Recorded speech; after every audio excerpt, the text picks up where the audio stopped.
L'ISBN est un numéro d'identification à 13 chiffres. Il permet d'identifier un livre et c'est une référence pour tous les professionnels du livre. Par exemple, lorsque vous faites une recherche, vous pouvez taper le nom de l'auteur, le titre du livre ou encore l'ISBN. C'est un numéro qui est obligatoire dans un certain nombre de cas, notamment pour les livres brochés, imprimés, les livres numériques ou encore les livres audio. Attention toutefois, il faut noter que chaque format doit avoir un ISBN différent. Un pour le brochet, un pour le format EPUB, un pour le format mobile, un pour le PDF et ainsi de suite. En France, c'est l'AFNIL, l'agence francophone pour la numérotation internationale du livre, qui gère les numéros ISBN. Il suffit de se connecter à leur site, de remplir un petit formulaire pour leur faire une demande.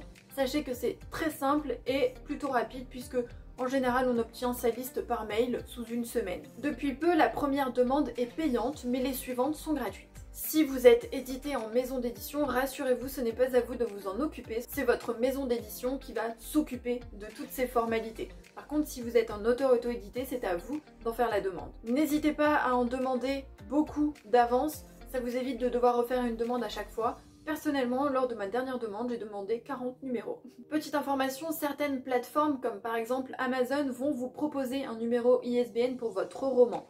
Sachez que c'est possible, mais si vous souhaitez vendre ce même roman sur une autre plateforme ou par exemple dans des salons et des dédicaces, vous n'aurez pas le droit d'utiliser ce numéro ISBN, donc il vous faudra en faire une demande pour en avoir un autre. Donc il est plus pratique d'avoir ses propres numéros ISBN et de les utiliser sur toutes les plateformes. N'hésitez pas à aller sur le site de l'AFNIL puisqu'il y a une foire aux questions et que c'est très bien expliqué.